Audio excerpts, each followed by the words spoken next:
Look, I thought about something and cut it, and I'm putting it in the front.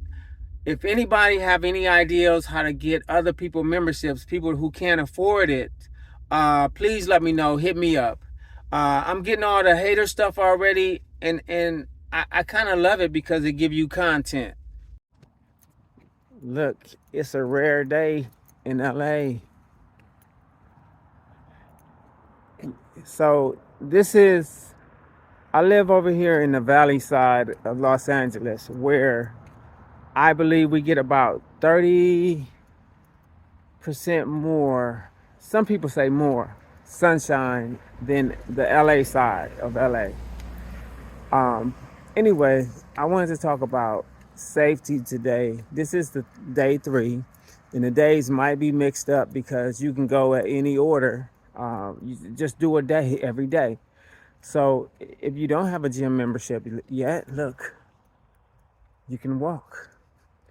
You can just go for a walk. You can do your cardio by walking. Um, but I wanted to kind of shout out to those YouTubers again because for me, this is really difficult. You know, I feel like I'm exposing myself on a like my personality, but when it comes to fitness, I have no issues with helping people. So anyway, let's start with helping some trainers out there. Now, when you get clients, well, I can't tell you guys what to do. You do what you want to do. I prefer when I have clients that I don't know, and especially coming to me, no matter what shape they in, I put them on heart monitors. I monitor their heart. I don't know if you guys seen it before, but there'll be trainers in the gym, and their clients will be passed out uh, from overworking them. They'll just pass out, call the ambulance. That's embarrassing for everyone. So first thing, figure out your client's heart. You can use yours, because what I usually do is I'll bring mine, and I'll just put it on them, and I'll monitor. I'll wear the watch or whatever, like the Polar watch. I'm not trying to endorse nobody. I'm just trying to be real.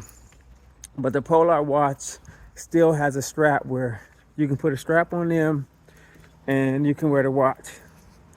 And the simplest way to do it is the old-fashioned way. You can probably Google it.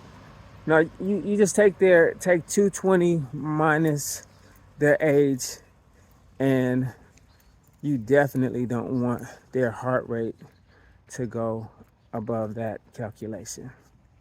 You don't, unless you know them. I just got a phone call from my sister, and I decided, hey, look, let me try to answer the phone calls. Maybe it'll appear that I'm a better person. The reality is that I forget. Like, so if I answer a call while I'm doing something, I kind of forget where I'm at, or I get distracted very easy. What was I talking about? I was talking about safety. So a lot of people nowadays have iWatches. They have devices, gadgets that rings, the check their heart rate. So my rule is 220 minus your age equals your maximum heart rate. And I just say don't go over your maximum heart rate unless you know what you're doing, or you've been cleared to do it. Not medical advice. Is just what I do. Anyway, my sister called me, and she said, "You're not being realistic about people." And I'm like, "Wait, what do you mean?" She said, "There's fat people everywhere, and you're talking about the South." And I said, "Yeah." I said, "You're right. I know. I actually keep myself in a bubble, and it's on purpose. Like, my kids would be like, one of my sons like, Dad's whitewashed, and people like, oh, you bougie, you this, you that, and that's not true. But in my bubble, I don't see a lot of obese people. I'm around like the fit people. I don't see like homeless people. I don't see people who are struggling financially. I'm around abundance. Like, everybody got money, so nobody cares about other people's money. So you can't see their problems. Homeless people, it's like, okay, if you give them money, are you really helping them? And how much are you helping them? Can you help them every day? You go broke helping them, or whatever. It's just too much for me to think about. So I stay away from it. I try to keep a peace of mind and see the opportunities, and see how I can help more people. So anyway, um, that reminds me that, like, she called me and she was talking like, okay, so that gives me more content. And so she had mentioned too. She said, I see you out there in California, and you talking about the South too. And she said, by the way, my sister, which we have different mothers. She said, my sister said to me one day, she said, you haven't been happy since you left California, since you moved. She used to visit, but since she left California, she wasn't happy.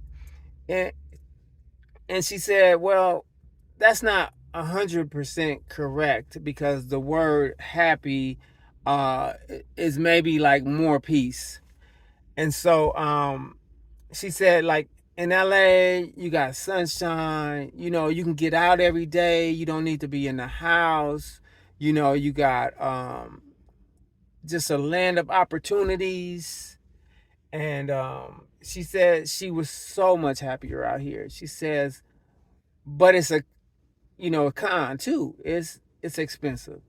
So for you people who can afford it, I recommend you try it, because especially people with a lot of money, if you got a lot of money and you come where I come, nobody cares. Nobody wants your money.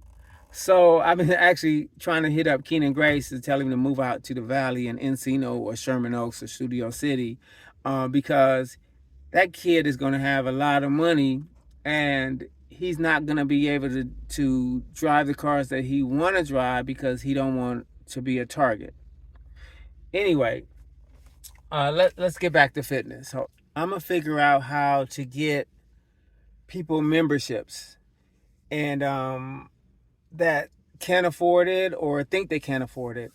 And this not going to be another endorsement. Like, Planet Fitness is $10 a month, I think. And if you can afford Starbucks, right? If you can afford Starbucks, you can afford Planet Fitness. Excuse me. Most places, they open 24 hours. You got 24 hours in a day to go there. But if you can afford Starbucks, and you're not in California, and you got a weight problem, why don't you just walk to Starbucks? Just a suggestion, um, because I was in the South, and Starbucks is far away. Like, in LA, you can walk, like, okay, one is a couple blocks from my house, and then the next one is a couple more blocks from my house, and then the next one is only 1 block away in the supermarket. So when I was in the South, I saw people in Starbucks that was overweight, and it looked like they was kind of struggling, in my opinion, to pay for it. It's like, oh wow, this $26 for Starbucks. I saw a lady in there. Uh, she had 3 kids, and they all wanted something. And when the bill came up at Starbucks, it was $65. And I'm thinking, like, wow, like, we spend a lot of money at Starbucks, and I'm not trying to get demonetized or nothing. I'm just saying, ain't it funny how we get demonetized for being honest? Anyway, somebody can hit me up. You can criticize me, or this is only for the people who are not perfect. People who need help.